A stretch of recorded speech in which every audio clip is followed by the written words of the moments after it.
Achata Santa. Buenos días, doctor, presente. Buenos días. Alonso Rodríguez. Buen día, profesor, presente. Alba Chumpitas. Presente, doctor, buenos días. Alvarado Arias. Alvarado Rojas. Presente, profesor, buen día. Buenos días. Aquije Espinosa. Buenos días, doctor, presente. Buenos días. Arauco Lázaro. Presente, profesor, buenos días. Buenos días. Ascona Mucha. Presente, doctor, buenos días. Buenos días. Asensio Ortiz. Presente, doctor, buenos días. Buenos días. Barazorda Giacome. Presente, doctor, buenos días. Buenos días. Cabrera Muñoz. Cabrera Buenos días, Muñoz. doctor. Buenos días. Castañeda Borja. Presente, doctor, buenos días. Castilla Solís. Presente, doctor, buenos días. Buenos días. Chávez González. Buenos días, doctor, presente. Chávez Olivares. Presente, doctor, buenos días. Chávez Salazar. Chávez Salazar. Chirinos y Ataco. Presente, doctor, buenos días. Cipriano Castro. Buenos días, doctor, presente. Cisneros Mamani. Presente, profesor, buenos días. Coyachagua Girón. Presente, doctor, buenos días. Buenos días. Córdoba Brillante. Córdoba. Córdoba. Córdoba Presente, Tamayo. doctor, buenos días. Ya. Cuadrado Beltrán. Cuadrado, presente, doctor, buenos días. Compa Olaya.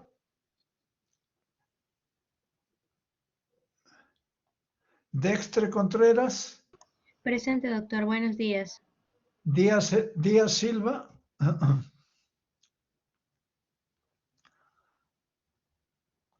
Dueñas Cuaresma. Presente, doctor, buenos días.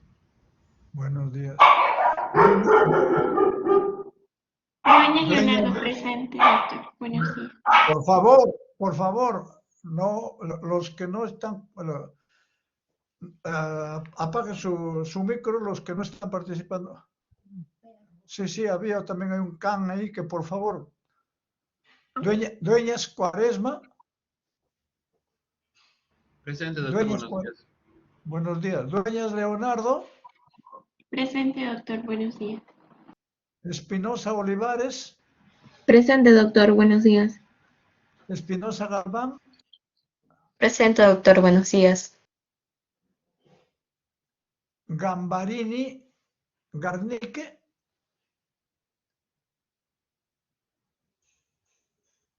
Gómez Ramos. Presente, doctor, buenos días. Guerrero Fano. Presente, doctor, buenos días. Buenos días. Guevara Canchari. Presente, doctor, buenos días. Guidotti Fernández. Presente, doctor, buenos días. Buenos días. Hervías Bayón. Presente, doctor. Guamán Mejía. Presente, doctor, buenos días. Buenos días. Jaco Yupanqui. Presente, doctor, buenos días. Buenos días. Lara Luján. Lara, presente, doctor. Buenos días. Laureano Caguana. Presente, doctor, buenos días. Loaiza. Presente, Loaiza. Buenos días. Ya, muy bien. Lozano Ocampo. Presente, doctor Lozano Campo, muy buen día. Macedo Morales. Presente, doctor, buenos días. Macha Obregón. Presente, doctor, buenos días. Mautino Moreno. Presente, doctor, buenos días. Mendoza Vera. Presente, doctor, buenos días. Miranda Ángeles.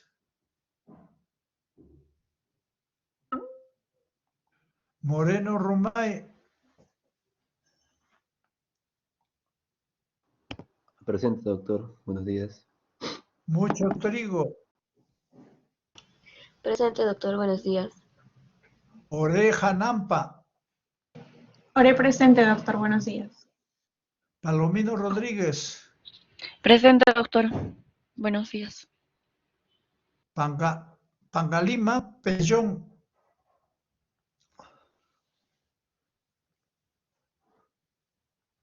Pangalima Pellón. Peña Salazar. Presente, doctor. Buenos días. Puma Luna.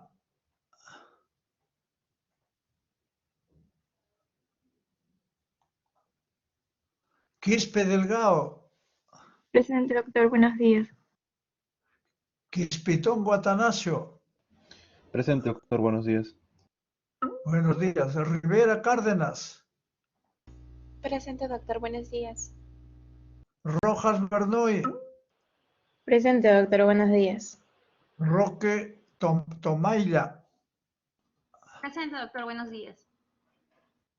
Rubianes Perales. Presente, doctor. Buenos días. Sáenz Salazar.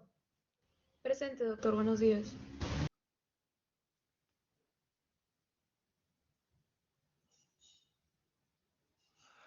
Salazar Cáceres. Presente, doctor. Buenos días. Salazar Huancapasa. Salazar Navarro. Presente, doctor Salazar Navarro. Buenos días. Saldaña Chávarri. Presente, doctor. Buenos días. Salomón Prado.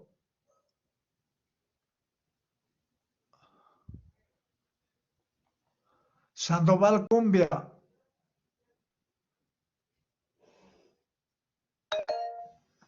Sarabia Inostroza. Presente, doctor. Buenos días. Tapia y Anaco. Tapia. Tasaico Arredondo. Presente, doctor. Buenos días. Buen día. Ticona Zapana. Presente, doctor. Buenos días. Torres Salcedo. Torres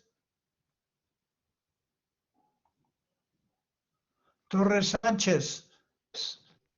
Presente, doctor. Buenos días. Buenos días. Torres Tan. Presente, doctor. Buenos días. Trinidad Trujillo. Presente, doctor. Buenos días. Ubillos Rodríguez. Ubillos. Doctor, buenos días. Buenos días. Ulloa Cabero. Presente, doctor. Buenos días. Vergara Giraldo. Presente, doctor. Buenos días. Vilches Valenzuela. Vilches presente, doctor. Buenos días. Bueno, Samudia Mesa. Presente, doctor. Buenos días. Zapata Salinas. Voto presente, buenos días. Bueno, por ahora voy a... Alvarados Arias. Chávez Salazar. Presente, doctor. Buenos días.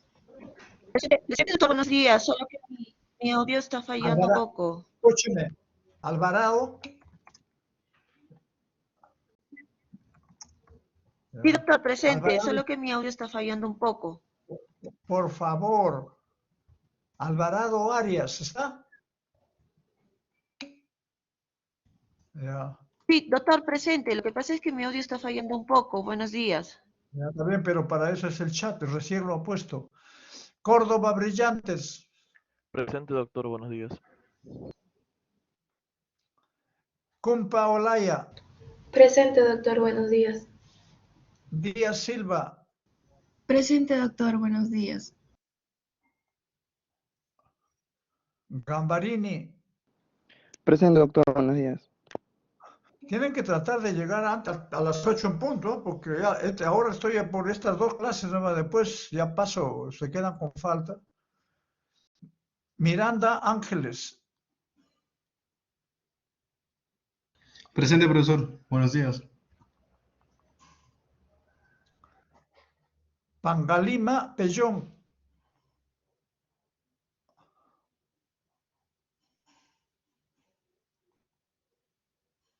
Puma Luna. Salazar Huancapasa. Salomón Prado. Doctor Salazar Huancapasa presente. Bueno, a ver. ¿Cómo apellida? Salazar Huancapasa. No está. Sí, Salazar Huancapasa. Sí, en el primer llamado le dije presente, doctor. Por favor. ¿Salazar Huancapasa está? No está. Sí, doctor, Salomón sí, presente. Prado. Bueno, no sé, pues ya estoy llamando varias veces. Salomón Prado. Salomón presente, doctor.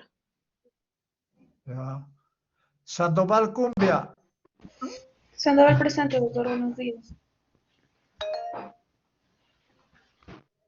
Torres Salcedo. Presente, doctor. Buenos días. Ya. Buenas tardes. Salazar Huancapasa. Doctor, presente, buenos días. Yanaco. Yanaco. Presente, doctor. Buenos días. Tapia, ¿no? Sí, ya está bien.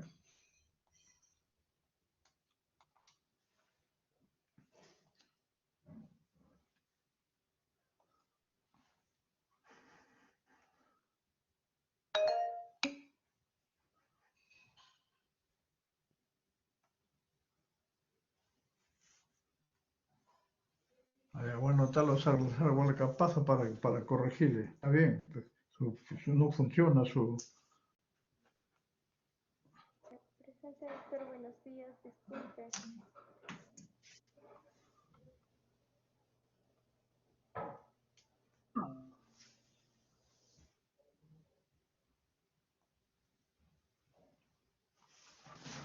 A ver, Raquel Juliana, ¿quiere hablar algo? Sí, doctor. Disculpe. No lo escucho bien, ¿no? Mejor escríbalo porque te escucho muy bajo.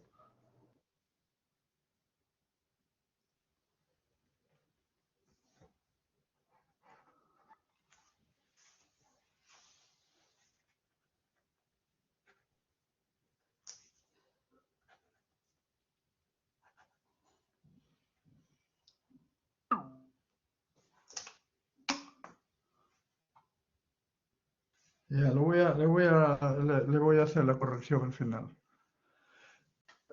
Están llamando, contestan lista y de inmediato se retiran, por favor. Eso si no, eso me parece un falto de respeto. Puede ser un retiro urgente, temporal, pero hay que reingresar. Están saliéndose de la clase y después ingresan al final. Yo voy a hacer nueva lista, faltando 10, 15 minutos para que termine la clase. Por favor, respetémonos. Yo los respeto mucho a ustedes son el futuro. Pero ustedes tienen que prepararse y tienen que aprender a respetar y ser conscientes. Por favor. Doctor Braulio, no sé, no está todavía. Braulio Cisneros, voy a pasarlo a moderador. Buenos días, doctor Sangay, buen día. Ya, doctor. Ahora la clase para ahora es farmacodinamia y algunos conceptos generales sobre lo que son farmacogenética, porque ustedes lo van a hacer en la parte anterior, en la parte de taller seminario con mayor extensión. El doctor Braulio Cisneros es profesor de nuestra facultad, ya este es el segundo año y tiene experiencia en otras instancias, en otras universidades. Él tiene grado de maestría, es químico farmacéutico, tiene mucha experiencia en el dictado de curso, así que le hemos invitado al doctor para que dé esta clase. La clase anterior, antes de iniciar la clase anterior, hemos hablado de lo que son conceptos farmacocinéticos y hemos hablado dos temas. Uno, lo que son procesos farmacocinéticos, que son la absorción, distribución, metabolismo, excreción.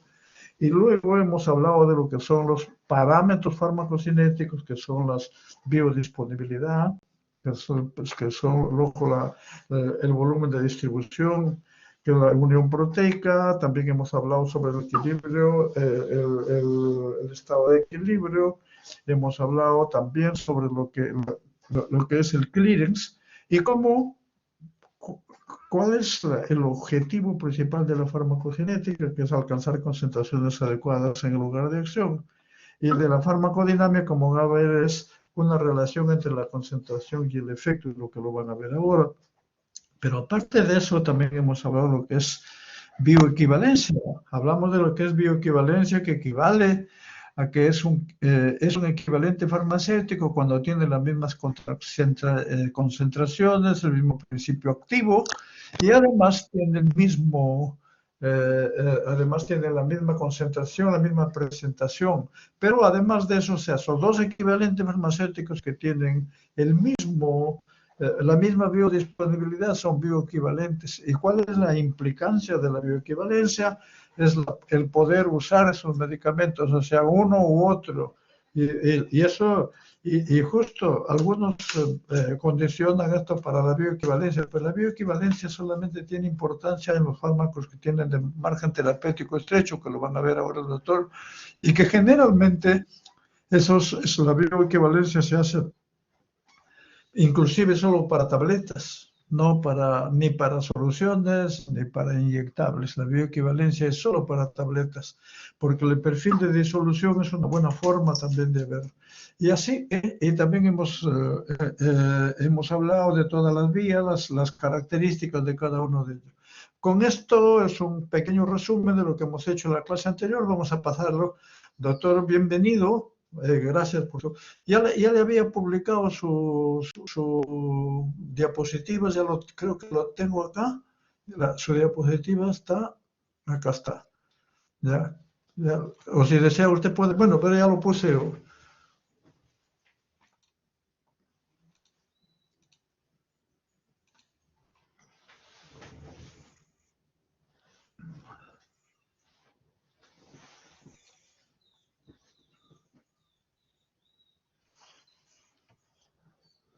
Listo, doctor. ¿Hasta qué hora? ¿Su audio, doctor?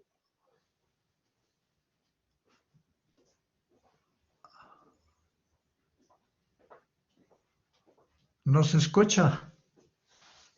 Doctor, ¿me escucha? Bajito se escucha, no sé. ¿Lo escuchan al doctor? Bajo también. Muy bajo, sí, no sé, a ver. Un segundito acá para solucionar. Bajito lo escuchan, sí.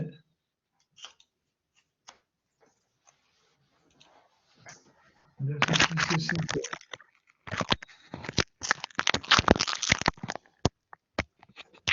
Les voy a agradecer a todos los alumnos que por favor apaguen su micro para que puedan escuchar al doctor, porque si no hay mucha interferencia, inclusive hay mascotas, etcétera, etcétera. Por favor, eso se escucha y eso produce una interrupción. Ya. Hola, doctor, ¿me escucha? ¿Me escucha? Sí, doctor, ¿me puede escuchar bien?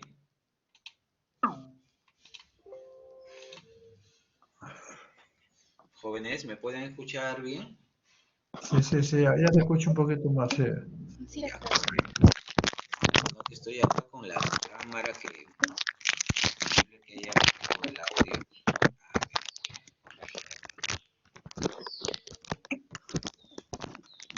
Conforme.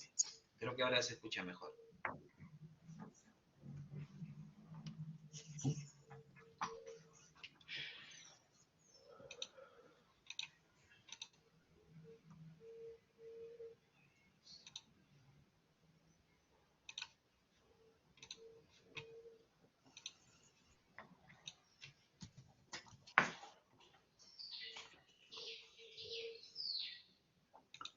Por favor, apaguen su micro todos los alumnos, por favor, para que yo mismo voy a apagar el mío ahora.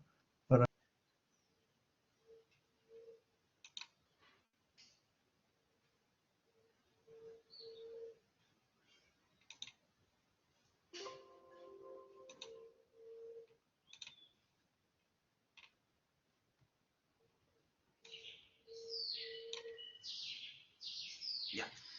Bien, jóvenes, muy buenos días con todos. Nuevamente agradecer al doctor Sangay por haberme permitido poder compartir información relevante referente a este tema, muy interesante, que es complementar, ¿no?, la parte de farmacodinamia, la variabilidad biológica y la farmacogenética. Ya que ustedes como futuros profesionales pues, de la carrera de medicina humana, es lógico que complementen toda la información relacionada a este tema, que es muy interesante, que es la base en realidad, digamos, de la parte de información referente a los fármacos. Y bueno, poder pues dilucidar algunas dudas, otra vez complementar alguna información que ya ustedes puedan haber venido revisando desde casa, ¿no? Adelante, doctor. A ver, ya, listo, yo tengo acá la opción. Listo, muy bien. Bien, cuando nosotros hablamos pues de la parte farmacodinamia, como ya ustedes la semana pasada han visto, la farmacología tiene dos grandes aristas, ¿no? Uno que es la farmacocinética, que ya lo han visto al detalle con el doctor Sangay, referente a los procesos, ¿no?, de absorción, distribución, metabolismo, excreción y liberación en algunos casos, ¿sí?, a los parámetros farmacocinéticos, también de la misma manera, conforme ya habían revisado ustedes, pero también tenemos nosotros a la farmacodinamia. Algunos simplemente establecen pues que cuando hablamos de farmacocinética y farmacodinamia, siempre le dicen lo siguiente, ¿no? La farmacocinética viene a ser lo que el fármaco tal vez le hace al medicamento, ¿no? Lo absorbe, lo distribuye, lo metaboliza, lo excreta, lo libera en algunos casos. Y la farmacodinamia es lo que el medicamento causa, digamos, en el paciente. Pero ya vamos a ver más adelante de que, lógicamente, debido a algunos factores, pues los medicamentos actúan en diferente porcentaje de eficacia, ¿no? Ya vamos a ver eso más adelante. Ahora, una vez de que el principio activo, sí, ya se encuentra libre y disponible, en este caso, en el organismo, pues se va a valer de ciertas estructuras que pueden ser receptores o de manera más amplia, dianas farmacológicas, para poder desencadenar mecanismos, ¿no? Mecanismos, sobre todo mecanismos a nivel bioquímico, acciones en realidad a nivel bioquímico, para poder de una u otra manera tal vez tratar una enfermedad, ¿sí?, o tratar de eliminar algún síntoma que pueda tener el paciente, entre otros, ¿no? En realidad, me dice que la farmacodinamia es el estudio de los efectos bioquímicos. Ojo, hablamos a nivel bioquímico, a nivel molecular, a nivel de acción, a nivel fisiológico, ¿correcto?, de cómo los medicamentos actúan en el organismo, es decir, estamos hablando de los mecanismos de acción que se desencadenan, ¿no? Asimismo, se menciona que la farmacodinamia se puede catalogar como el estudio de cómo actúan diferentes fármacos. Por ejemplo, existen varias etapas. Existe una fase biofarmacéutica, ¿sí? Existe una fase biofarmacéutica que va desde el proceso de administración, donde el fármaco pues es prescrito por el profesional idóneo, ¿sí? Luego si se encuentra en alguna forma farmacéutica, requiere pues de una liberación, ¿no? Es decir, una desintegración para dejar libre al principio activo, el mismo que tiene que entrar a un proceso de disolución, ¿correcto? Y este es el que se encuentra ya en forma disponible, ¿no? Lo que mencionaba el doctor es que ustedes en la fase biofarmacocinética, sí, ya han visto de cómo este principio activo logra absorberse, distribuirse, metabolizarse y excretarse. Una vez que sucede esto, lógicamente ese principio activo, como les mencionaba, va a causar un proceso o un cambio dentro del organismo. Y esto se debe pues a la interacción entre lo que es el fármaco, entre lo que es la diana farmacológica y el proceso de reacciones químicas que se desencadenan producto de esta unión de fármaco-receptor, ¿no? Y asimismo nosotros podemos visualizar ciertos efectos. Ahora, como les mencionaba de que existen las dianas moleculares, algunos también les llaman dianas farmacológicas. Estas dianas se encuentran ubicadas en todo nuestro organismo. Tengan en cuenta que la mayor cantidad de fármacos lo que hace es ingresar a torrente sanguíneo, ya que una vez que se encuentra en el torrente sanguíneo, ¿sí?, mediante la circulación es que empieza la búsqueda de la diana farmacológica. Empieza de la búsqueda de su receptor. Pero como ustedes bien saben, los receptores pues tienen su afinidad.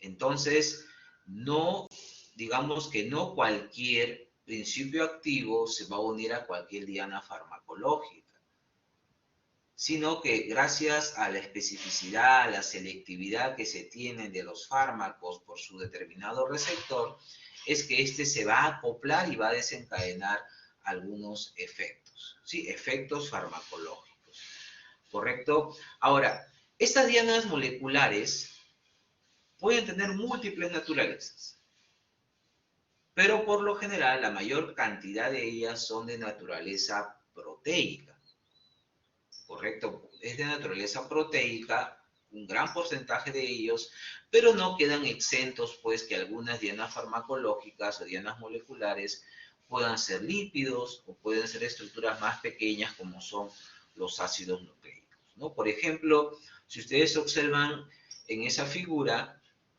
yo tengo ahí, por ejemplo, un proceso interneuronal donde lógicamente tengo pues a los neurotransmisores que se encuentran en ciertas vesículas y estas pues van a ser liberadas frente a ciertos estímulos.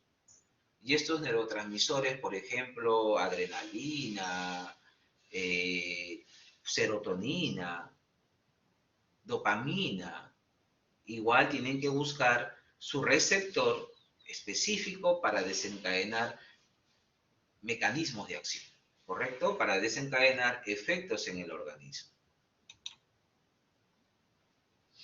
Esas dianas moleculares o dianas farmacológicas pueden ser receptores, ¿correcto? Y estos receptores pueden ser a la vez canales iónicos, que son activados por ciertos ligandos, ya vamos a ver más adelante qué es un ligando. Pueden haber receptores acoplados a ciertas proteínas transmembrana, como son las proteínas G. Pueden haber receptores que son enzimas. Directamente son enzimas, como la tirosincinasa. Y pueden haber receptores ligados al ADN. Entonces, tenemos esa gran cantidad de receptores. Pero a la vez, las dianas moleculares también pueden ser algunas moléculas portadoras. Por ejemplo, cotransportadores o antitransportadores.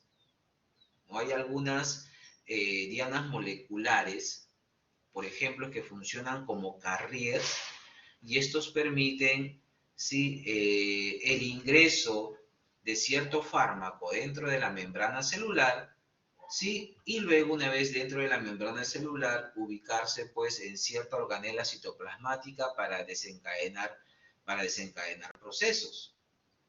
Por ejemplo, podemos ahí mencionar un transportador como la insulina, ¿no? Podría transportar, lógicamente que no es un fármaco, pero funciona como transportador, ¿correcto?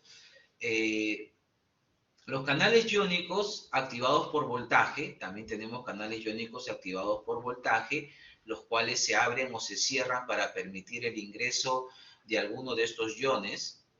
Tenemos algunas dianas moleculares que son muy particulares, como van a ser iones metálicos, las proteínas de surfactante, ¿sí? Tenemos los contenidos gastrointestinales también que suelen liberarse en algunos momentos, ¿no? Porque son lugares donde van a funcionar ciertos tipos de fármacos.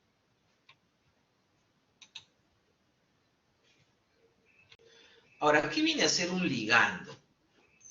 Un ligando, le dice, viene a ser un fármaco que es capaz de combinarse con una diana molecular, es decir, se une de manera específica a una diana molecular, ¿sí? Y va a actuar, me dice, como un agonista. Ya vamos a ver más adelante los procesos de agonismo, antagonismo, antidotismo, entre otros. ¿Sí? Se une como agonista, ¿no? Ya ustedes saben de antemano que el proceso agonista, para que sea agonista, primero tiene que unirse de manera específica al receptor o diana farmacológica y desencadenar un efecto.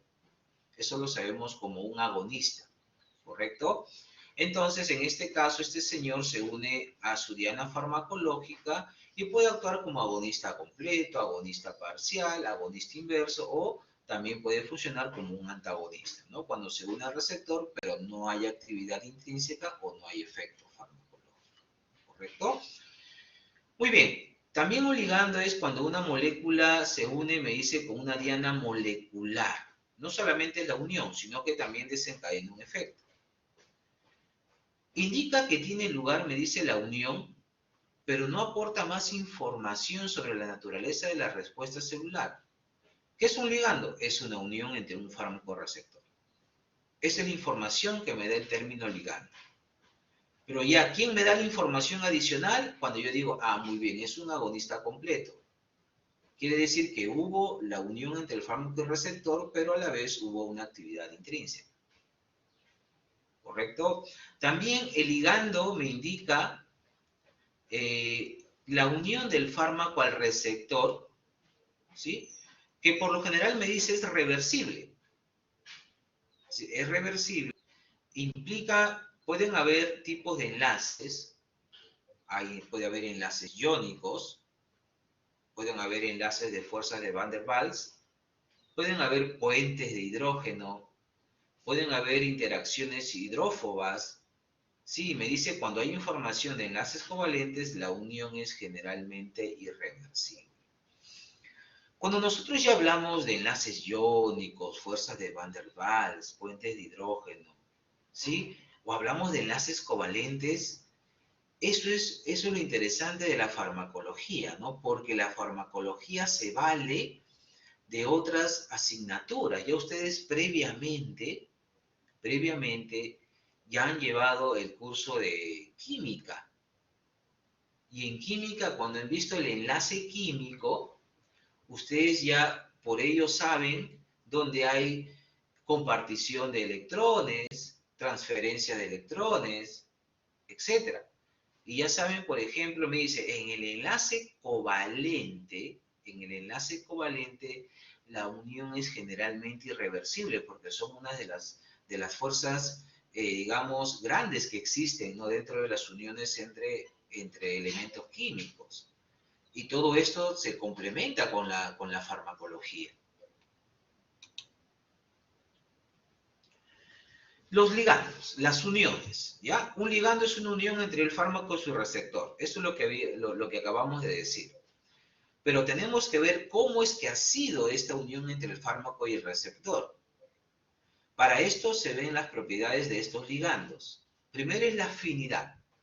Como les mencionaba, una vez que el fármaco llega al torrente sanguíneo, ¿sí? Y gracias al bombeo del corazón, esta se distribuye por todo el organismo buscando la diana farmacológica.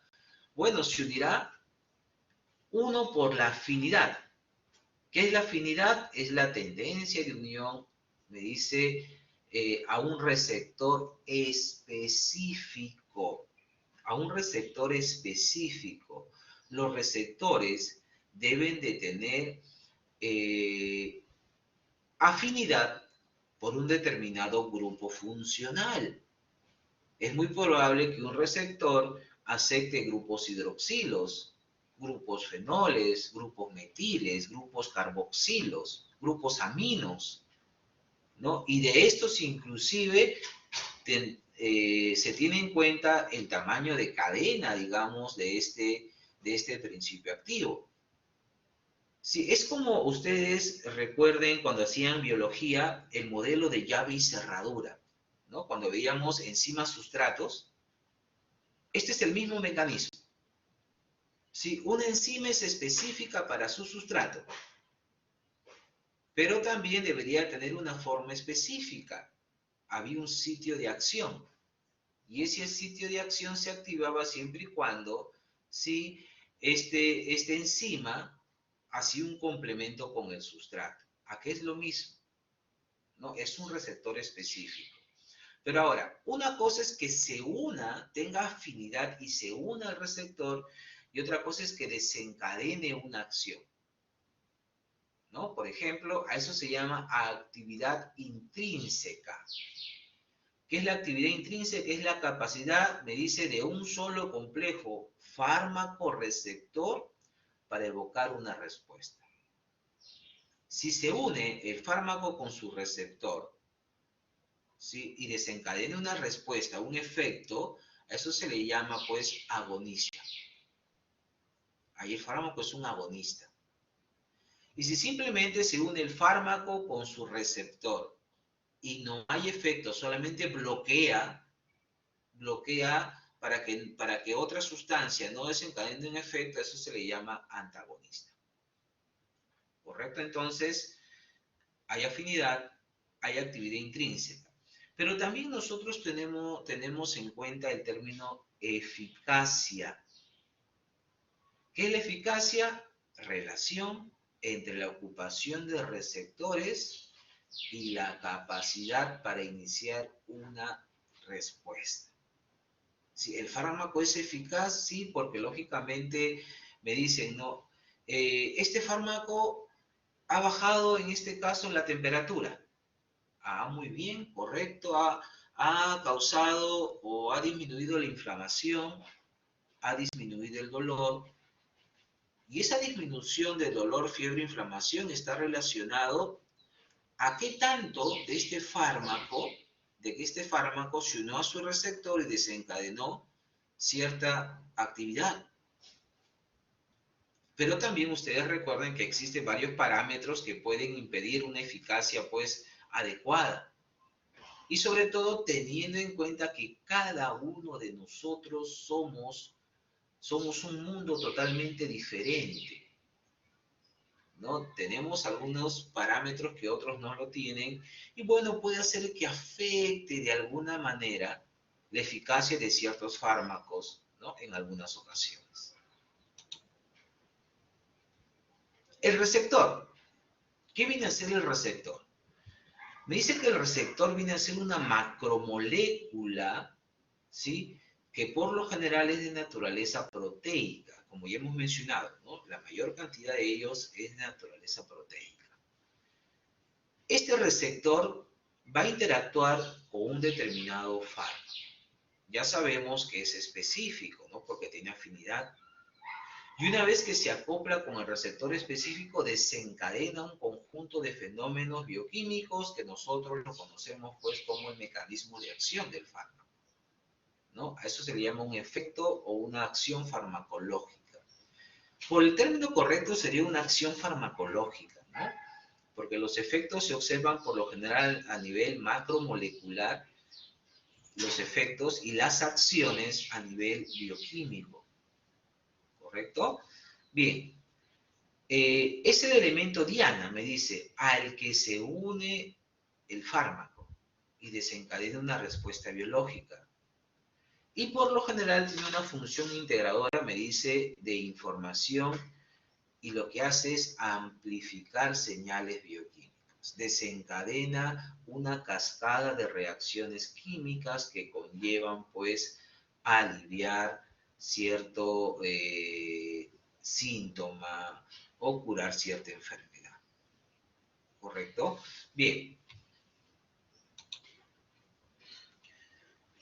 Los receptores, me dice, tienen ciertas características, ¿no? Tienen muchas características. Muchos fármacos, me dice, tienen que fijarse el receptor para producir sus acciones. Es cierto. muchos, pero no todos. Ojo, tengan mucho cuidado. Los receptores por lo general se ubican en las membranas celulares, pero también pueden estar en el intracelular. Como les mencionaba muchas veces, esta sustancia tiene que ingresar al intracelular y dentro del intracelular, que puede ser dentro de una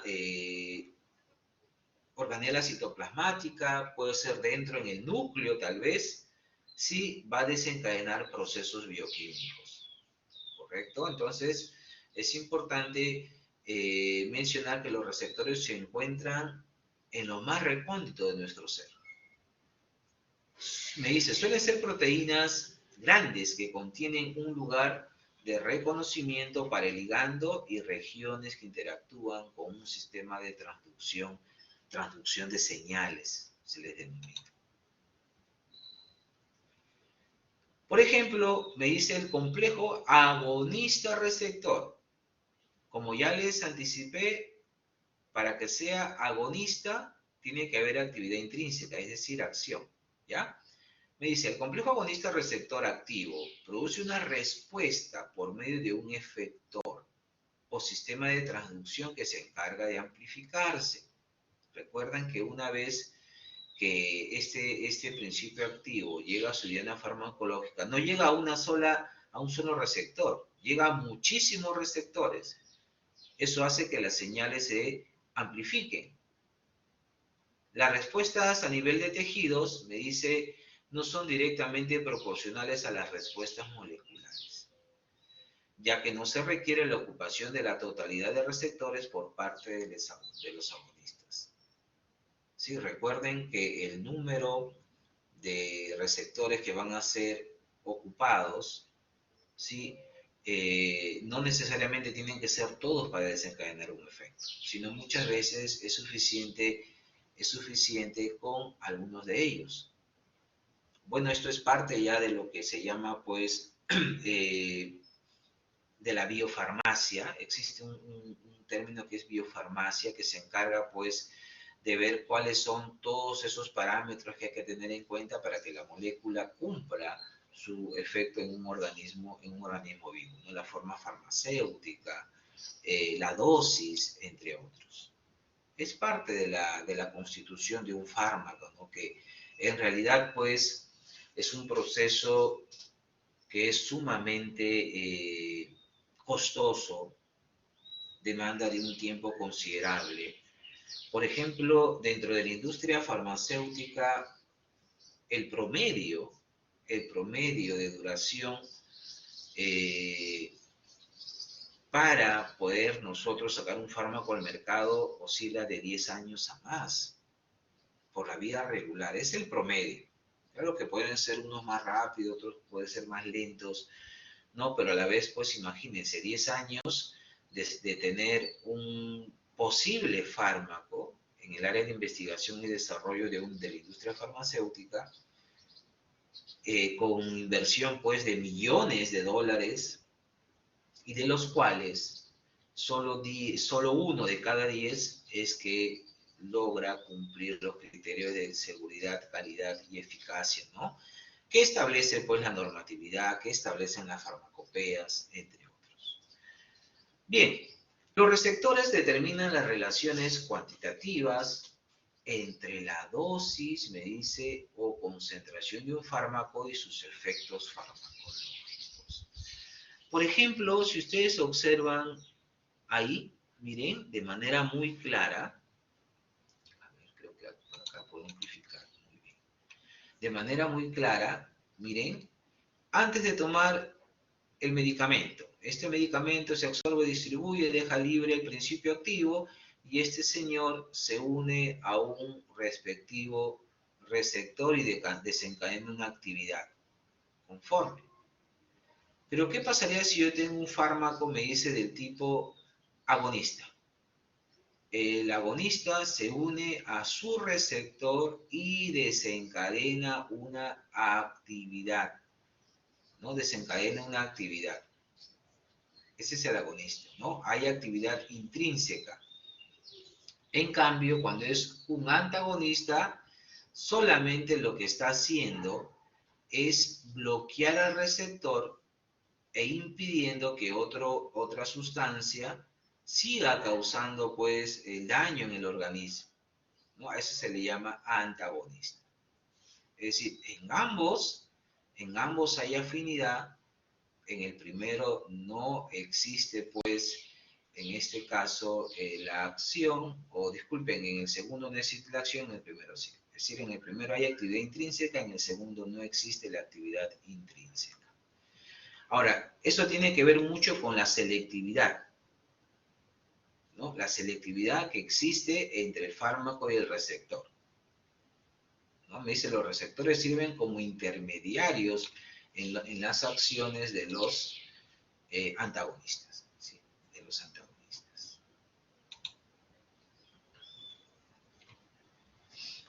Acá hay otros términos que serían muy importantes tenerlos en cuenta, ¿no? La especificidad que ya habíamos determinado, ¿sí? Me dice la respuesta de las células de un determinado tejido a los agonistas que actúan sobre el mismo tipo de receptores. Ojo, actúan sobre un mismo tipo de receptor.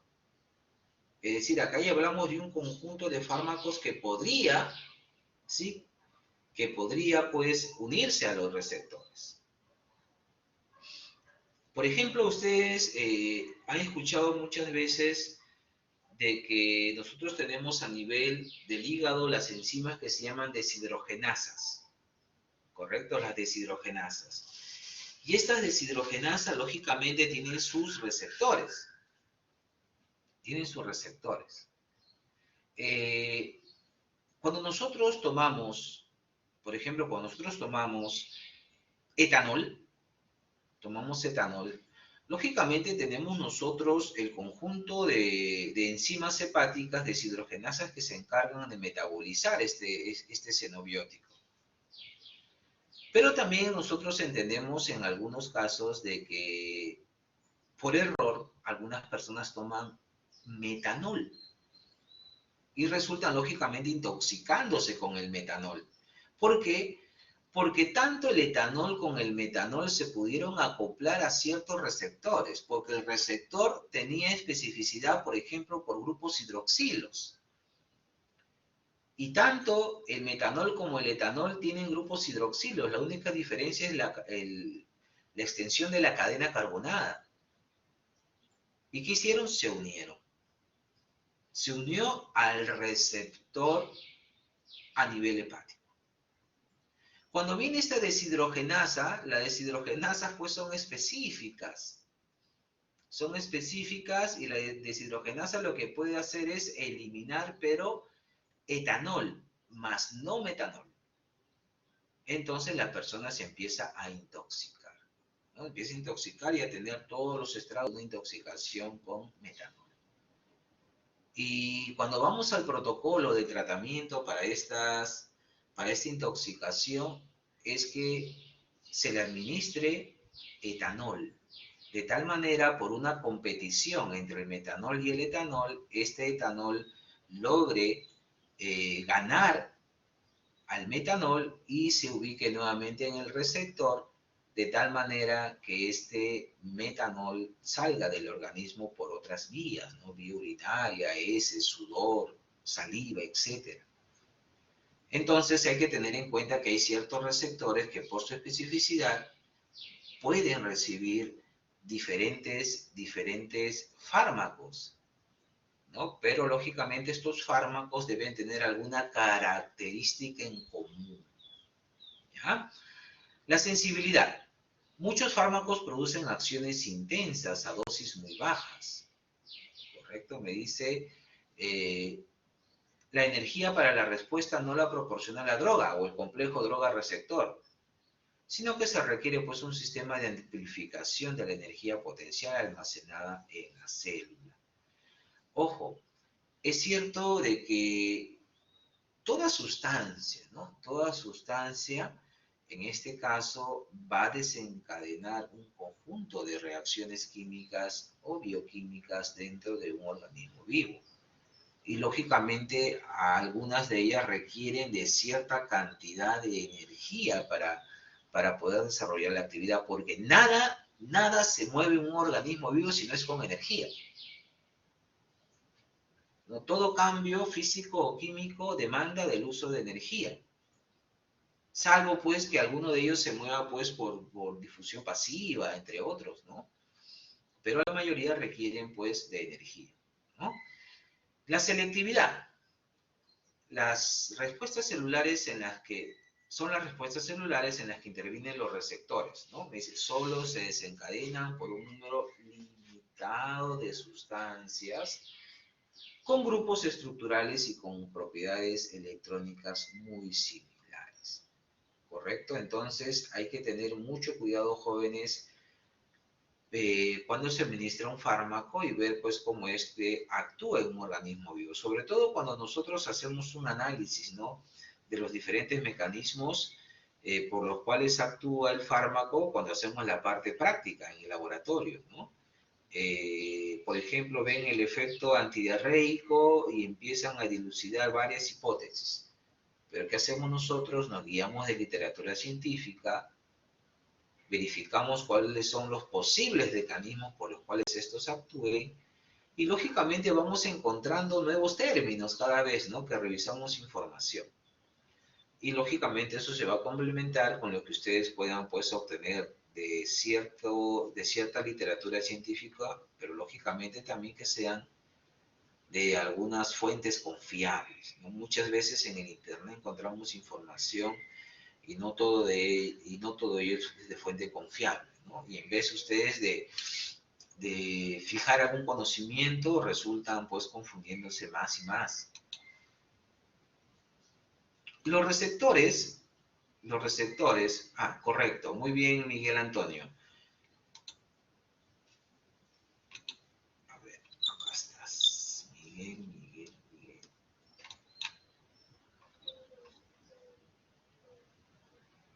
Miguel me habla cuál es la diferencia entre especificidad. Le quería ver su pregunta. ¿Dónde estás? Miguel, ¿puede abrir su micro porque perdí su pregunta? Sí, doctor. Yo... Muy bien. ¿Escucha? Creo que mi micro está fallando.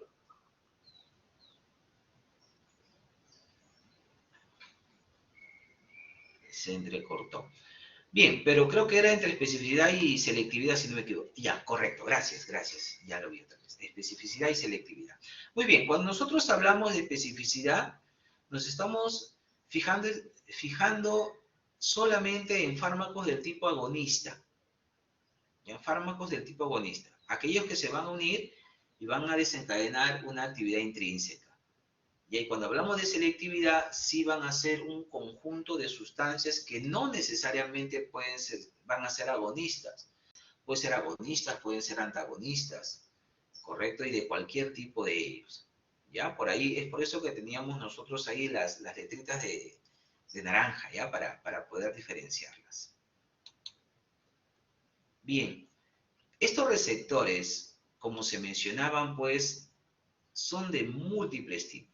Por lo general, como nosotros observamos acá, son receptores transmembrana, ¿no? O en este caso tienen o se encuentran en una membrana celular, ¿ya? Estos receptores pueden ser receptores intracelulares, ¿correcto? Aquellos que están dentro, miren, dentro del citoplasma, ¿correcto? Miren, tiene que ingresar la droga ingresa y una vez que ingresa, recién va a encontrar el receptor dentro de la célula. ¿Correcto?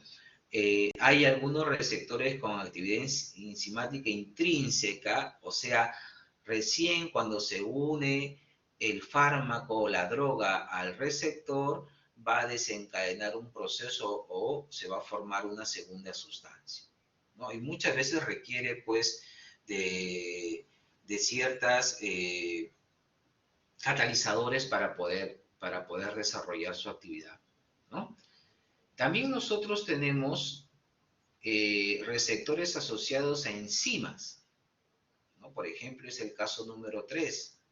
Miren, este receptor está unido a cierta enzima, ¿correcto? Ya ustedes saben que las enzimas son aquellas que van a desencadenar procesos bioquímicos dentro del organismo, ¿no? Pero de todas maneras, se une el receptor y desencadena el efecto. Sino que de manera particular este está unido a la enzima. Tenemos receptores que están unidos a los canales iónicos. Y ustedes saben que acá viene la droga, se une a este canal iónico, sí, estimulando muchas veces la apertura o el cierre de este canal iónico. Asimismo, facilitando el ingreso o la salida, ¿sí?, de lo que son los iones, ¿no? Ion cloruro, ion sodio, ¿sí? Por ejemplo, ahí tienes la bomba de sodio, potasio, ATPasa, bueno, que es lo normal que sucede en la membrana celular, pero podría ser activación de canales de cloro a nivel de las neuronas, ¿no? Para algunos fármacos, por ejemplo, como las benzodiazepinas, ¿no? Que funcionan por diferentes mecanismos.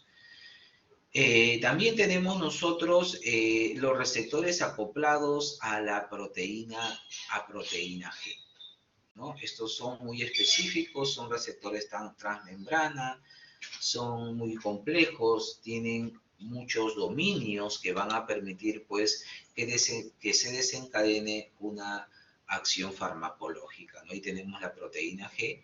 Esto solamente es específico para algunos fármacos. Vamos a ver algunos ejemplos de fármacos para cada uno de estos tipos de receptores. Por ejemplo, ahí está. Tenemos receptores asociados a un canal, ¿no? Por ejemplo, ya habíamos visto que se da el proceso de la unión, pues, entre la droga o el fármaco que se une, miren, a su receptor. Acá está el sitio de fijación y esto puede desencadenar el ingreso de un determinado ion, ¿no? Por ejemplo, decía, puede ser cloruro, entre otros, ¿no? Por ejemplo, me dice el receptor. El receptor puede ser un receptor nicotínico, ¿correcto? Un receptor nicotínico. El ion es un ion sodio un ion sodio, ¿sí? El agonista, o sea, quien desencadena la actividad intrínseca es la acetilcolina, y el antagonista, aquel que bloquea, es el becuronio, ¿correcto? Pero son receptores acoplados o asociados a un canal iónico. Tenemos al ácido gamma-aminobutírico, GABA, como receptor. El ion es el ion cloruro, ¿correcto? Entonces, este señor tiene como agonista, como fármaco agonista, al diazepam. Mire, el diazepam estimula la apertura de canales de cloro, ¿correcto? Y si quiero bloquear, en este caso, solamente bloquear, como antagonista tenemos al flumacenil, ¿no? Si es un receptor asociado a un canal. Tenemos, por ejemplo, receptores con actividad enzimática intrínseca. Por ejemplo, receptor con actividad enzimática intrínseca, la guanilato ciclasa. De la misma manera, miren, se une, acá está el ligando, fármaco receptor, y este desencadena, pues, la transformación de GTP, ¿sí? ¿Correcto? Por ejemplo, ahí tenemos la guanilato ciclasa, la tirosin fosfatasa, tenemos la serin-trionincinasa, y como algunos agonistas tenemos a los péptidos y factores de crecimiento, ¿no? Solo como ejemplos nada más. Tenemos receptores con actividad enzimática intrínseca, ¿no? Por ejemplo, acá ustedes tienen el modelo de llave y cerradura, pues miren, acá lo que están haciendo es bloquear la acción de los fármacos y desencadenan un proceso bioquímico, ¿no? Por ejemplo, esta es la enzima de la tirosincinasa. Esta es la enzima de tirosincinasa. Y el agonista viene a ser la insulina como agonista y los factores de crecimiento, ¿no? Estos desencadenan una actividad intrínseca. Tenemos receptores asociados a las proteínas G, ¿no? Y sistemas efectores. De la misma manera tenemos un ligando, ¿sí? Hay una proteína receptora, ahí está la proteína G, ¿correcto? Acá hay un sistema efector donde se une, pues, esta proteína con su respectiva proteína G, ahí están los dos, y esto recién desencadena un efecto, ¿no? Formando los segundos mensajeros, ¿no?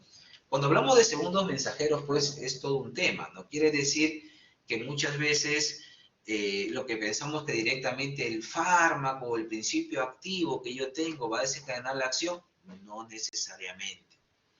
Muchas veces lo que administramos como fármaco es lo que desencadena una reacción química dentro del organismo y esta reacción química recién libera a otra sustancia llamado segundo mensajero que va a causar el efecto esperado. Ahorita vamos a ver algunos ejemplos, ¿no? Por ejemplo, el receptor. Puedo tener un receptor de histamina. ¿Quién es un agonista para el receptor de histamina? Lógicamente, la histamina, ¿no? Los receptores son H1, su agonista es la histamina. Y un antagonista, que es la clorfenamina, por ejemplo, ¿no? Sí, por eso tomamos, cuando tenemos algún proceso, por ejemplo, de resfrío o una intoxicación, entonces tomamos un antihistamínico, ¿no? Un antihistamínico. ¿Qué va a hacer ese antihistamínico? Que es un antagonista de los receptores H1 de la histamina. Lo que va a hacer, pues, es bloquear al receptor, ¿no? Si tengo un receptor muscarínico, o sea, acoplado a proteína G, ¿sí? El agonista es la acetilcolina, quien se une y desencadena un efecto. Pero si quiero bloquear, tengo por ahí la atropina, ¿correcto? Igual, si es un receptor beta adrenérgico, como agonista tengo a la noradrenalina, y si quiero bloquear ese efecto, tengo pues a la atenolona. También tenemos nosotros por ahí receptores ligados al ADN, y estos trabajan a nivel del núcleo, ¿no? De la célula, ¿no? Y ahí, por ejemplo, lo que hacemos nosotros, miren, lo que hay lugar de reconocimiento de ligando en toda la cadena de ADN, tenemos un dominio de unión al ADN y lógicamente aquellos que trabajan esos niveles, por ejemplo, tenemos receptores glucocorticoideos, ¿sí? Donde el agonista va a ser la budesonida, el antagonista es la mifepristona. Cuando son receptores de estrógenos, como agonista tenemos al etiliestradiol, como antagonista el tamoxifeno. Solo son ejemplos allá. Hay receptores de progesterona, donde el agonista es noretidendona, el antagonista el danazol, entre otros. Y otras dianas farmacológicas o dianas moleculares, que son proteínas transmembranas, como les mencioné, pues la bomba de sodio, potasio, ATPasa, ¿no? También tenemos, por ejemplo, los canales iónicos, ¿no? Que de manera abierta o cerrada permiten, pues, el intercambio iónico para ver, tal vez, potencial de acción, ¿no? Y también tenemos por ahí algunos transportadores, ¿no?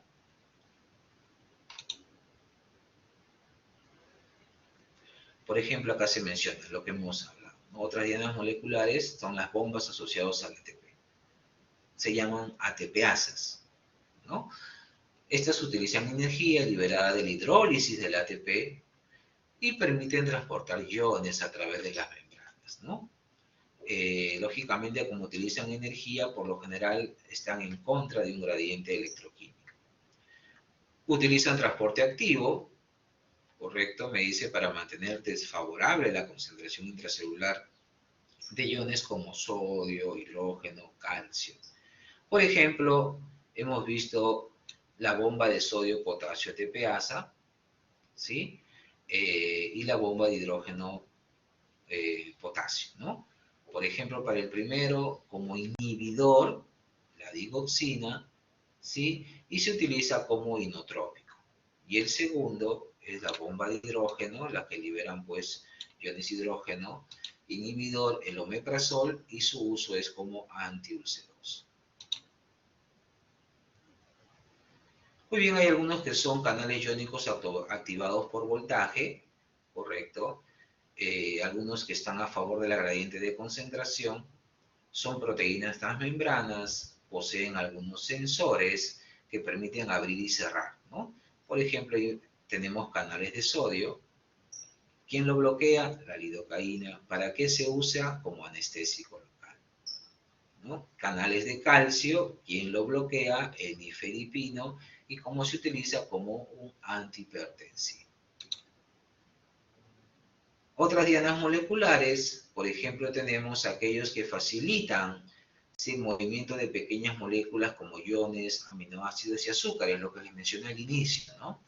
Que funcionan como ciertos carrieres, como transportadores de algunas sustancias como el azúcar, ¿no?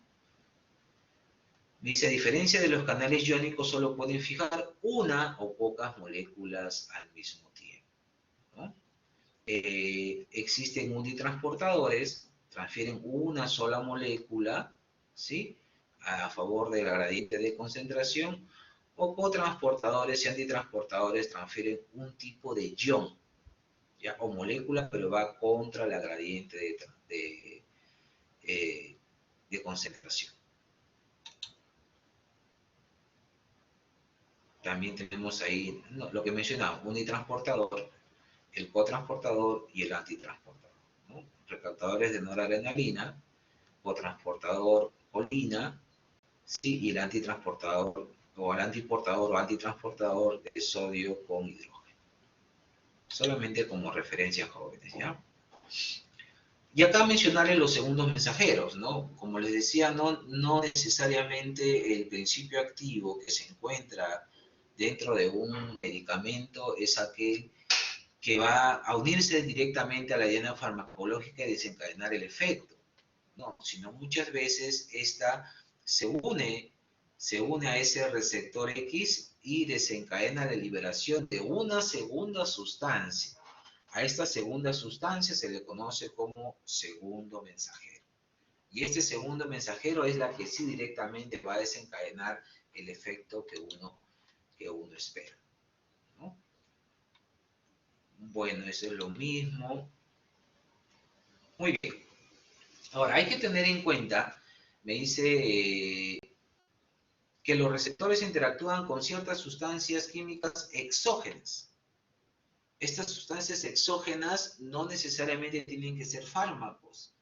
Recuerden ustedes que también existen sustancias tóxicas o también existen sustancias a las cuales se les denomina xenobióticos. Y ya ustedes por bioquímica conocen pues que los xenobióticos pueden ser eliminados por mecanismos, ¿sí? Por ejemplo, son reacciones químicas de primera fase y de segunda fase, ¿no? Lo primero que tratan de hacer es una oxidación, una reducción, una hidrólisis, y si con eso no funciona, se van a las conjugaciones con ciertas sustancias, ¿no? Siempre y cuando se considere tóxico o el organismo no lo reconozca.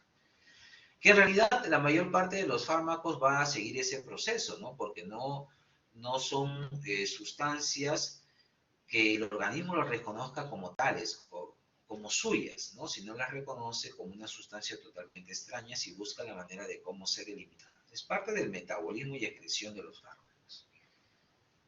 Los receptores responden a sustancias endógenas, ¿no?, presentes en el organismo y pueden ser neurotransmisores. Yo puedo administrar neurotransmisores como la acetilcolina, la noradrenalina, dopamina, serotonina. Hay hormonas endócrinas como la insulina, tirosina, estrógenos. Y los autacoides, ¿no? Los autacoides como la histamina, las prostaglandinas, los leucotrienos y los tromboxanos, ¿no? Y estos autacoides ya vienen a ser otra historia, ¿no? Que se van a liberar ante ciertos eventos. Existe la interacción fármaco-receptor. Tanto las sustancias químicas endógenas como las exógenas se unen a los receptores. Ya hemos visto activación y respuesta, agonistas, ¿no? Asociación sin respuestas, antagonistas. Los antagonistas reducen la probabilidad de que los agonistas se fijen al receptor oponiéndose a su acción de forma eficaz. Estoy avanzando un poquito porque el tiempo no nos va a dar. A ver. Solamente recalcarles lo que ya se les había mencionado, ¿no? Ahí tenemos los tipos de agonistas, ¿sí? Ya sabemos que hay afinidad y actividad intrínseca, pero pueden haber agonistas completos, parciales, inversos, ¿correcto? Y cada uno tiene su característica, ¿no? Por ejemplo, el completo, cuando hay actividad intrínseca se cataloga como un valor de 1, es muy eficaz, ¿correcto? El agonista parcial es menor a 1, o sea, su eficacia no es tan elevada. Dice, son incapaces de producir una máxima respuesta. ¿Sí? Así ocupen todos los receptores. ¿Correcto? Entonces, pero en el caso del agonista inverso, tiene actividad, ¿sí? Actividad intrínseca negativa, me dice, pero produce un efecto contrario. ¿Ya? Se coloca -1 porque lo que va a producir es un efecto contrario. Es un agonista inverso.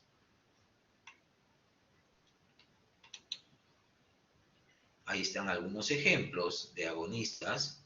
Por ejemplo, frente a receptores adrenérgicos, un agonista total es la adrenalina, un agonista parcial, o sea, no es tan eficaz, la isoprenalina.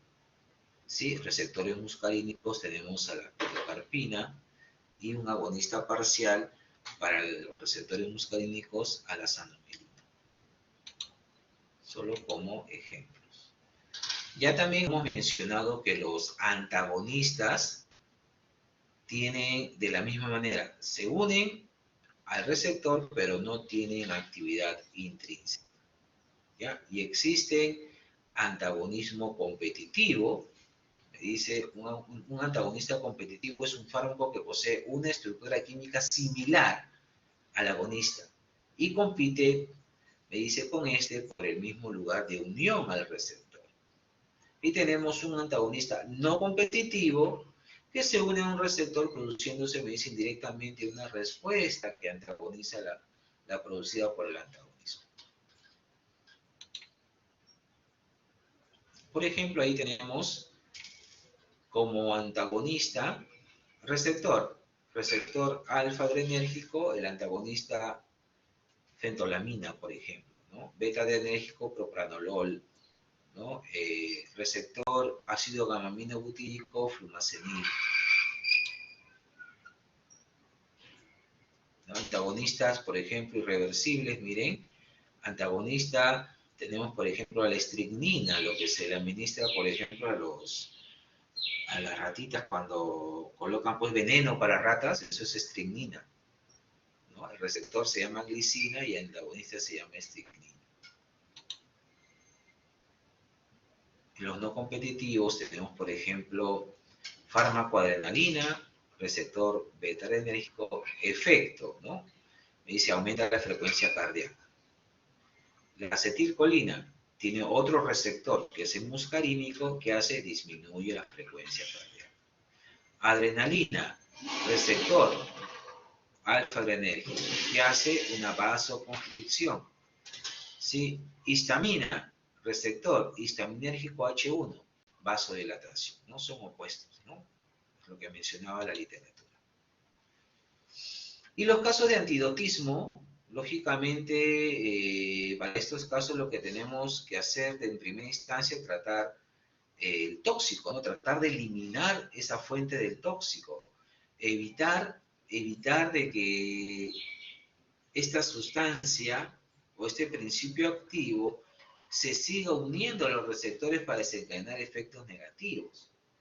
Eso pues usted lo va a lograr mediante ciertos fármacos, ¿no? Por ejemplo, antivenenos, me dice, para los animales, antitoxinas, ciertos quelantes, o sea, formar quelatos, ¿sí? Formar estructuras inmensas entre el fármaco y una sustancia X, de tal manera que ésta no se pueda hacer, no pueda ser absorbida de manera fácil, sino sea excretada. ¿No? Ciertos gases, me dice, ¿no? Por ejemplo, otros tratamientos farmacológicos, ¿no? Por ejemplo, administrar etanol para una intoxicación con metanol, lo que les mencionaba. Administrar anticuerpos de digoxina para intoxicación con digoxina. Administrar peridoxina para la isoniazida. El nitrito y tiosulfato para el cianuro. Por ejemplo, esta actividad del nitrito y tiosulfato es una actividad que se realiza en pollos. Es una parte del laboratorio que se le administra al pollito con cianuro, pero luego se le da el antídoto nitrito, de tal manera que este se va a ir recuperando, ¿no? También tenemos algunos antagonistas específicos, ¿no? Por ejemplo, atropina y el grupo de las oximas para intoxicaciones por órganos fosforados, ¿no? Y anticolinesterácicos. Flumacenil para las benzodiazepinas y así sucesivamente. Bien, hay otros términos que deben tener en cuenta, ¿no? Por ejemplo, la dosis. Ya nosotros estipulamos o conocemos que la dosis es la cantidad de fármaco que se administra por una unidad de tiempo a un individuo, por lo general considerando su masa corporal, ¿no? Eso me va a permitir, pues, que se pueda lograr el efecto esperado. Pero digamos que no son las únicas dosis, ¿no?, que se tienen en cuenta. Cuando se quiere constituir la dosis de una sustancia, dentro de ellos los fármacos, totalmente nuevos, tienen que hacerse ciertas pruebas, y una es la dosis efectiva media. La dosis efectiva media me dice es la dosis de un agente farmacológico que es necesario para producir un efecto específico a la mitad de la población. Ojo, un efecto beneficioso o específico a una determinada población. Dosis efectiva. Pero también se tiene en cuenta la dosis letal. El término letal, y en este caso es la administración o la dosis que se administra de un fármaco que produce la muerte, ojo, del 50% de un grupo, ojo, pero ya de animales de experimentación. Estos datos, tanto la dosis efectiva media como la dosis letal 50, son importantes ya que con ellas se obtiene la dosis terapéutica. Ya son variables que se toman en cuenta para obtener una dosis terapéutica o una dosis eficaz, ¿no? El índice terapéutico, ¿sí?, es el cociente ¿de quién? De la dosis letal 50 y la dosis efectiva media. O sea, con estos dos valores es que yo voy a obtener mi índice terapéutico. ¿Correcto? ¿Cuál es la cantidad que yo posiblemente debo administrar para alcanzar un efecto beneficioso, pero disminuyendo las reacciones adversas medicamentosas?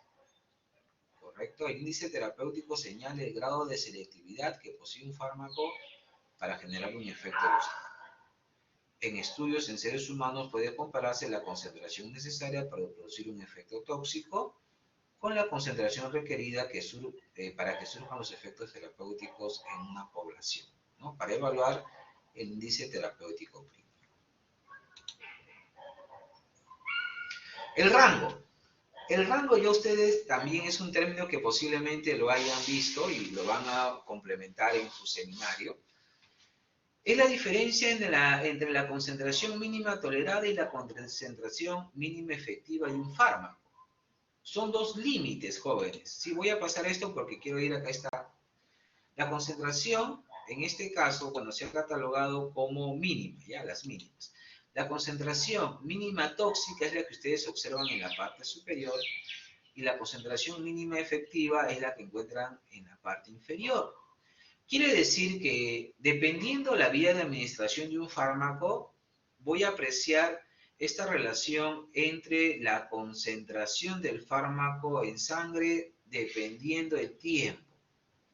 Por ejemplo, yo puedo afirmar que esta curva representa una vía de administración oral, ¿no? Porque esto todavía tiene que ser absorbido, posiblemente tienen que pasar unos 30 minutos y una vez llega a concentración en sangre, esta debe de mantenerse. Miren, este es el rango terapéutico, la que se encuentra entre estas dos líneas.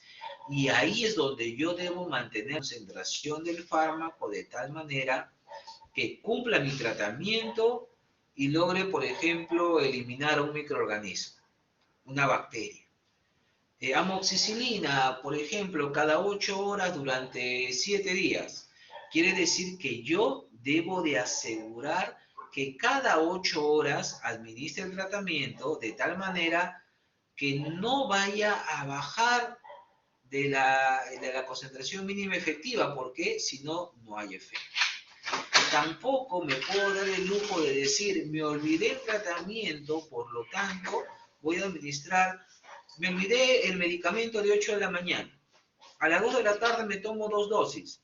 Hay que tener mucho cuidado con ello porque también podría ser que por exceso de dosis aumente la concentración y ya me voy a concentración mínima tóxica.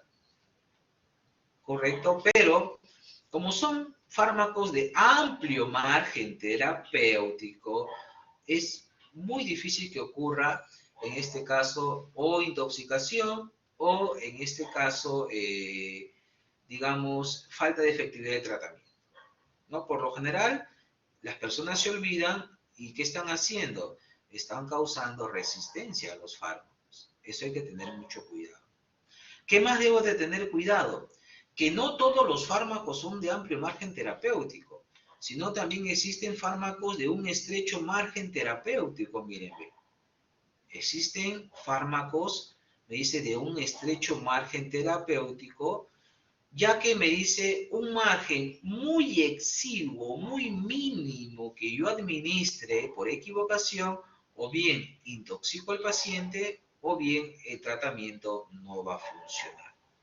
¿Correcto? Entonces hay que tener presente siempre que la dosis que yo administre sea la adecuada, considerando ciertos parámetros, por lo general, peso, ¿no?, de la persona, y más adelante vamos a ver cómo es que la variabilidad biológica afecta a estos fármacos, ¿ya?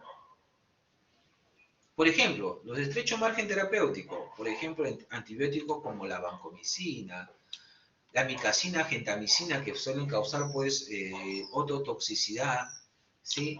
Los anticonvulsivantes, ¿no?, como la fenitoína, la carbamazepina, el valproato, la digoxina, miren, estrecho margen terapéutico, la amidarona, la lidocaína, ¿sí?, la minofilina, la teofilina de estrecho margen terapéutico, los inmunosupresores, ¿no? Tengan mucho cuidado porque estamos bajando las defensas, ¿no?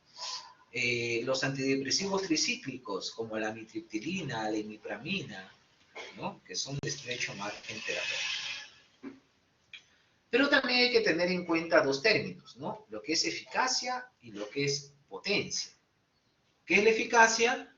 Capacidad que tiene el fármaco, ¿sí?, para producir el efecto deseado, la respuesta máxima deseada. Pero también muchas veces ponemos en tela de juicio la potencia, ¿no? La potencia, me dice, es la capacidad que tiene un fármaco para producir una respuesta máxima a una menor dosis o concentración. Es lo que sucede, por ejemplo, cuando nosotros tenemos una aspirina de 500 con un diclofenaco de 50 miligramos, ¿no? Muchas veces, ¿cuál es más potente? Dicen, ¿no? ¿Cuál es más potente? Lógicamente, aquel que va a cumplir el efecto que yo espero, pero a menor concentración. Mientras que con la aspirina yo requiero 500 miligramos para en este caso esperar el efecto deseado, con diclofenaco solamente lo hago con 50 miligramos. Por lo tanto, el diclofenaco es más potente que en este caso, que la aspirina, ¿no? Por ejemplo, ácido acetilsalicílico. Hay que tener en cuenta, jóvenes, siempre que los fármacos, si son administrados de manera inadecuada, pueden llegar a ser, pues, un veneno, ¿no? Pues son muy tóxicos. Y también hay que tener en cuenta que siempre los fármacos ofrecen un pequeño porcentaje de riesgo de poder afectar algún órgano, pero un gran porcentaje de beneficio. Como decían algunos, ¿no? Oye, tengo un dolor, pero como tengo dolor, si es que tomo aspirina, sí, me va a aliviar el dolor, pero de manera inadecuada puedo tener tal vez algún problema gástrico. Entonces, para evitar los problemas gástricos tomo paracetamol, porque el paracetamol no es un fármaco gástrico. Correcto, pero toma paracetamol y corres el riesgo de tener hepatotoxicidad. ¿No? Entonces, por ahí, pero si me va a producir hepatotoxicidad, ¿qué tomo? Debes de tomarlo, pero de manera adecuada.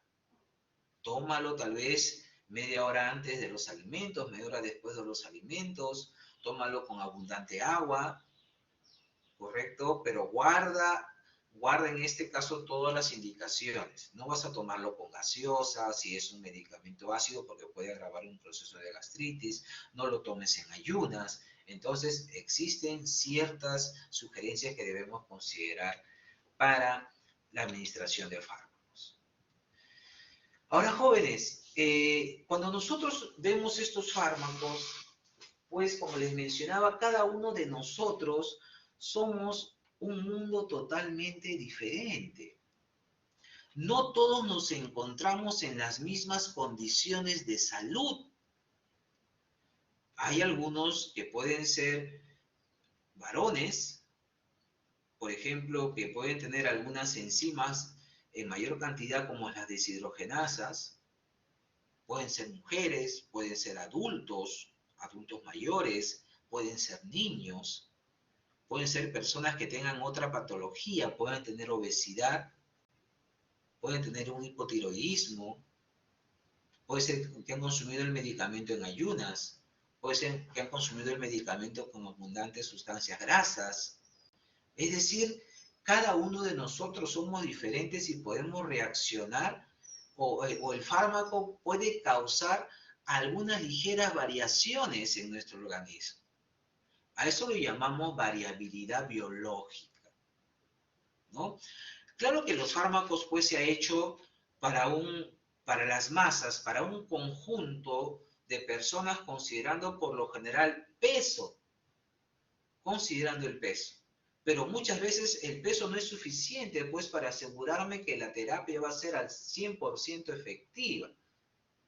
Conforme entonces se debe de tomar en cuenta la variabilidad biológica. Es por eso que algunos dicen, este medicamento a mí me hace muy bien, oye, pero a mí me cae muy mal. Pero ¿cómo te va a caer mal si es que en este caso estamos tomándolo a la misma hora, somos muy similares? No. Siempre hay cuestiones biológicas, cuestiones de edad, cuestiones de sexo, cuestiones de raza, cuestiones patológicas asociadas que va a hacer pues que la eficacia no sea igual para todos, ¿no? Esta variabilidad biológica se asocia a factores, por ejemplo, que modulan y se modifican el efecto de fármacos, que son factores fisiológicos, ya los vamos a ver cada uno de ellos, patológicos, interacciones entre fármacos, porque los adultos mayores muchas veces ya consumimos una polifarmacia.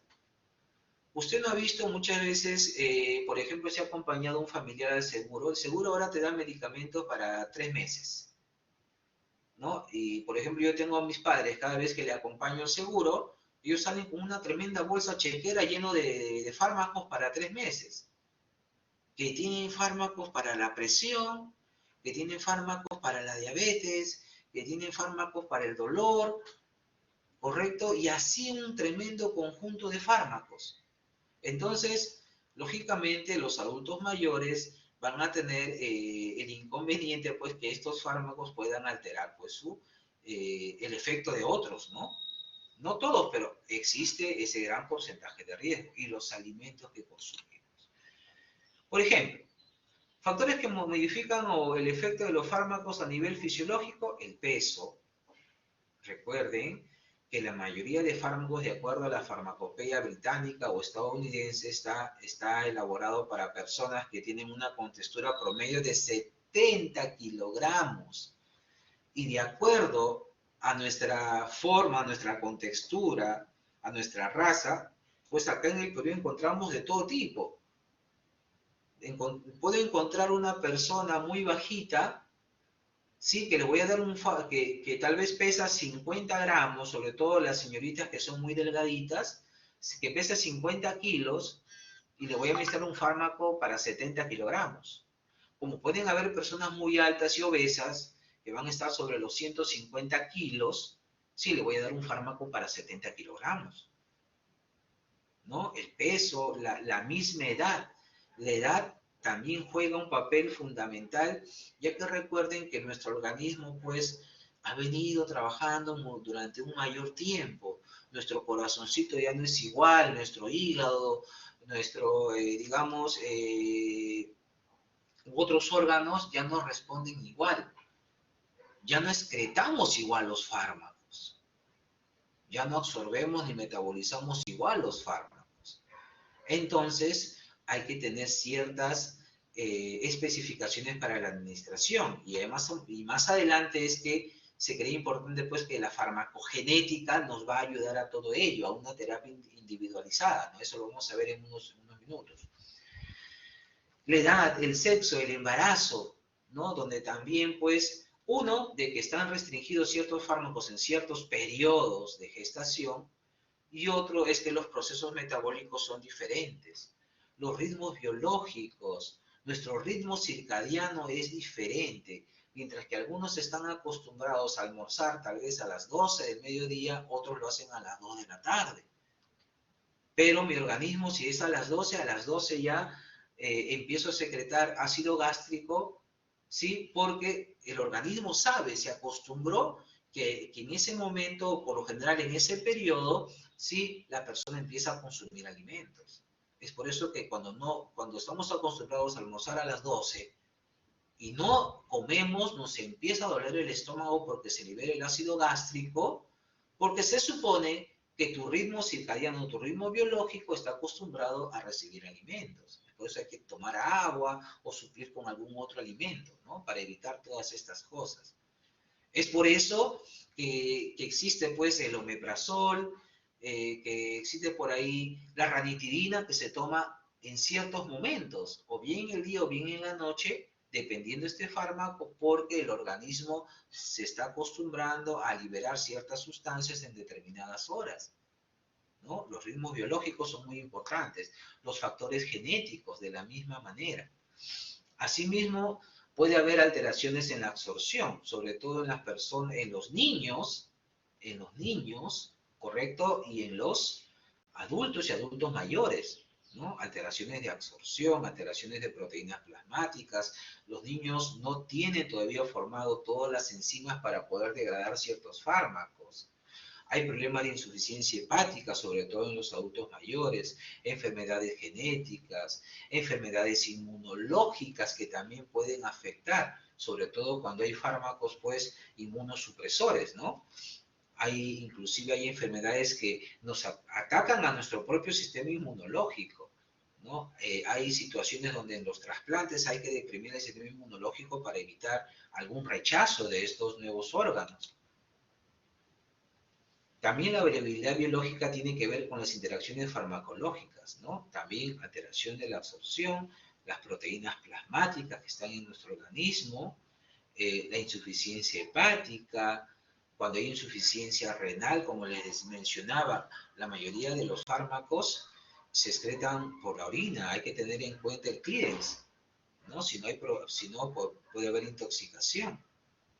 Entonces, nosotros con la farmacocinética empezamos a ver cuáles son las características que tiene el paciente para poder excretar los fármacos, para poder tal vez hacer algunas correcciones, ¿sí? De las concentraciones administradas al fármaco, si lo hacemos vía oral, si lo hacemos en bolos, si lo hacemos en infusión, etc., ¿no? Asimismo, la afinidad por ciertos receptores, ¿no? Y, lógicamente, los alimentos también juegan su rol en la eficacia de ciertos fármacos, ¿no? Algunos fármacos se absorben mucho mejor cuando se consumen con ciertas sustancias. La mayoría, lógicamente, se sugiere con agua para que no haya una interacción, ¿no? Para que no se formen quelatos, por ejemplo, las tetraciclinas con los lácteos, ¿no? Que puede haber ese problema de formación de quelatos, y en este caso no surge el efecto de los tratamientos, pero sí también existen ciertos fármacos que se sugieren consumirlo con ciertas sustancias, ¿no? Muchas veces, pues, hablamos que los fármacos deban ser consumidos, pues, con cítricos, ¿no? Para una mejor absorción.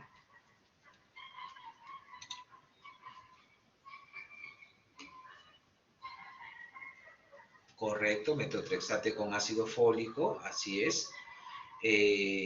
Sí, y también pues el ácido fólico que se administra pues a las gestantes, también con los cítricos, ¿no? También ayudan, así es, gracias, hija. Muy bien. Factores que modulan o modifican el efecto de los fármacos, por ejemplo, estos factores pueden hacer que ocurran pues respuestas, me dice, cuantitativamente diferentes, ¿no? Por ejemplo, tenemos, por ejemplo, la susceptibilidad, ¿no?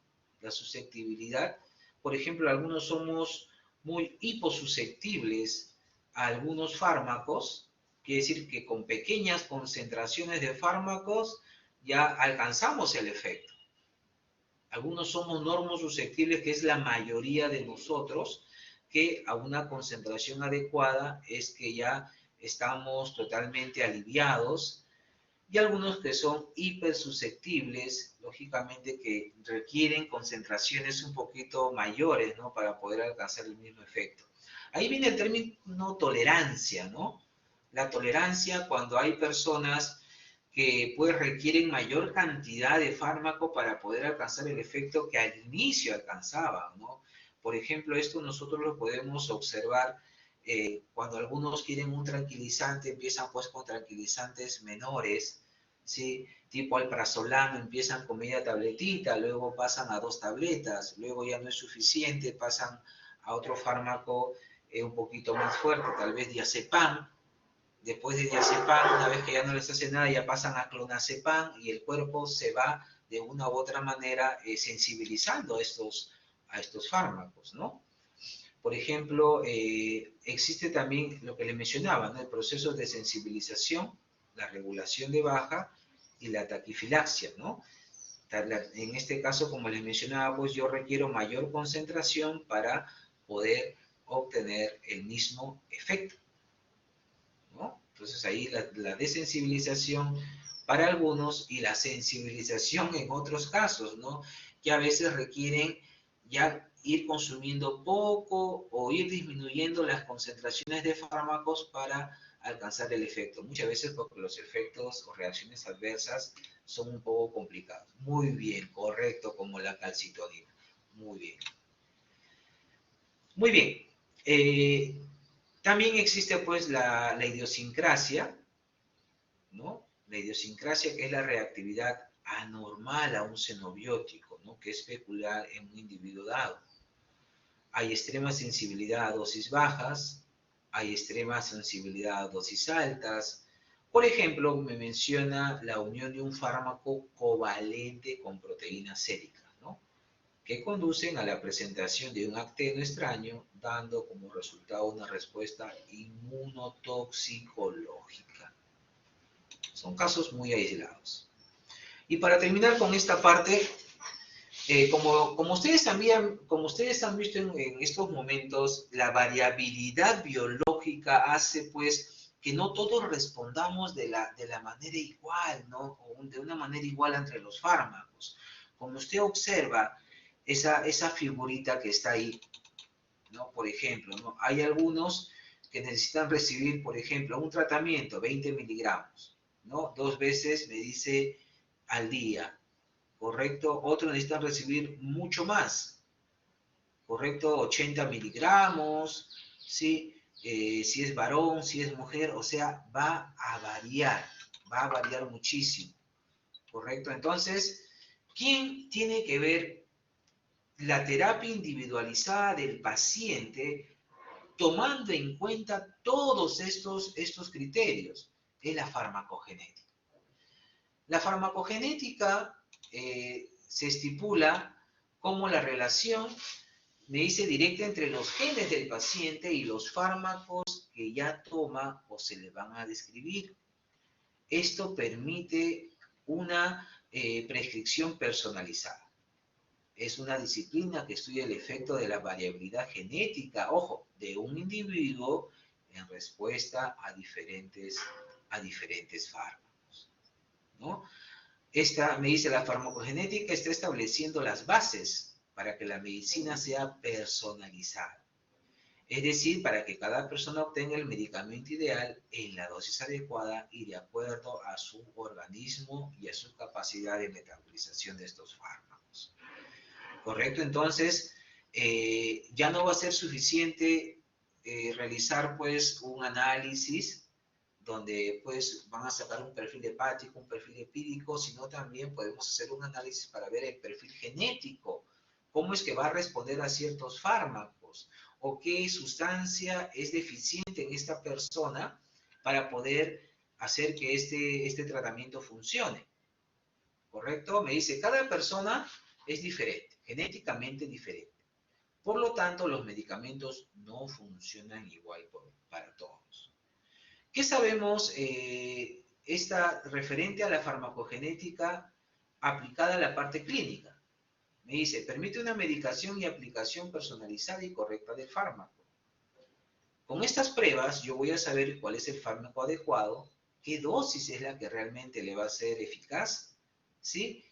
A cada persona, pero teniendo en cuenta sus genes. El 70% de la población responde mal a ciertos medicamentos. El 70%. Esas son las parte de las reacciones adversas, ¿no? O a una eficacia no tan elevada de todos los fármacos. Y el 40% me dice de las reacciones adversas a los medicamentos, estas podrían evitarse. ¿Cómo se relaciona con la clínica? Está relacionado con la necesidad de adaptar estructuras químicas, ojo, formar profesionales, ojo, profesionales especializados en la aplicación de la farmacogenética, tomar decisiones de cuáles de los fármacos, como es, digamos, puede haber una polifarmacia, pero de todos esos fármacos, ¿cuál sería el ideal de ir poco a poco, ir incursionándolo en la farmacogenética? ¿Sí? Ver cuáles son los mejores para un estudio de costo-eficacia, porque lógicamente hacerse una prueba de este tipo también va a demandar de una inversión económica por parte del paciente y lógicamente asegurarnos de contar con laboratorios especializados para realizar estas pruebas, ¿no? De laboratorio y lógicamente con un adecuado control de calidad, ¿no? Esto se puede aplicar en diferentes áreas, ¿no? Por ejemplo, áreas terapéuticas en las cuales las aplicaciones de esta farmacogenética pueden ser muy costo efectivas. En la terapéutica, ¿sí? En la oncología, porque tenemos pues muchos tipos de cáncer, ¿sí? Enfermedades infecciosas como hepatitis, ¿sí? Neumológicas, cardiovasculares, neurológicas, psiquiátricas, ¿no? Por ejemplo, me dice, ahí hay algunos fármacos para ciertas enfermedades que valdría la pena poder hacer los estudios de costo-eficacia de la farmacogenética. Y lógicamente todo esto se debe pues a que los organismos reaccionan, ¿sí? O los efectos son diferentes en cada uno de nosotros, ¿no? A eso se le llama el polimorfismo genético, ¿no? Relacionado con la biodiversidad, la variabilidad o variación genética y la adaptación, ¿no? Un polimorfismo implica, me dice, una de dos o más variantes de una secuencia particular de ADN, ¿no? que tendría que ser estudiado. El tipo más común es el polimorfismo e implica pues la variación de un solo par de bases. Pero también puede haber casos donde se puede trabajar con un tramo mucho más largo de ADN, ¿no? Para poder hacer estos procesos de investigación, ¿no? Por ejemplo, ahí tenemos algunos polimorfismos. Mira, hay algunos genes del tipo citocromo P206, P209, ¿no? Entre otros, hay algunos fármacos que pueden trabajar a nivel de esos genes y lógicamente ahí tenemos los efectos farmacológicos ligados al polimorfismo. Entonces, digamos que la farmacogenética me está abriendo campos muy importantes, ¿no? Y diríamos pues que es la medicina del futuro, ¿no? Una terapia más específica. Bien, jóvenes, entonces yo les agradezco por su atención, les agradezco por su tiempo. Tal vez la información es un poquito, ha sido muy vasta y en algunos casos he tenido que correr, pero creo que esto lo van a complementar más adelante con lo que es seminario. Muchas gracias. Bueno, muchas gracias, doctor Braulio. Muy buena su clase. Me parece que ha sido muy claro, específico, pero lógicamente tienen la literatura para que vayan extendiéndola. En la clase no se puede decir todo y ya ustedes van a tener un seminario posterior con farmacogenética y farmacogenómica. No sé si hay alguna pregunta, por favor, en el chat puede ser, o por alguien que quiera hacer alguna pregunta al doctor. Bueno, si no hay ninguna pregunta, le vamos a dar por suspendido. Gracias, doctor. Bueno, ya no voy a pasar lista por ahora porque nos hemos pasado un poquito la hora, pero bueno, les pido disculpas, bueno, porque ha habido algunos problemas de conexión, etcétera, etcétera. Pero bueno, vamos a dar por terminado. Si no hay preguntas, les agradezco su participación a todos, principalmente acá al doctor Braulio Cisneros por su excelente clase. Y bueno, mañana... una cosa que quería solicitarles, el nombre del delegado del primer grupo por WhatsApp, por favor. ¿Todavía no ha nombrado su delegado?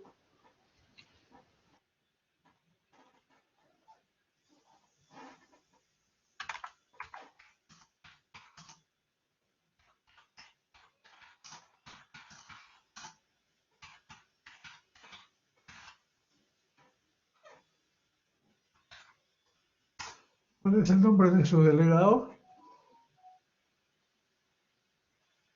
Por favor, tienen que nombrar este miércoles, de todas maneras ya tienen que estar con teléfono, con todo, porque tenemos que, ya estamos por terminar una semana más y luego viene el examen, tenemos que coordinar con él. Bueno, si no hay, hasta la fecha no tienen ustedes un delegado, por favor, tienen que tener un nombre para la próxima, si no yo lo elijo al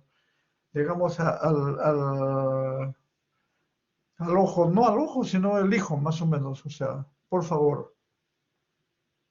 Bueno, vamos a terminar entonces la clase.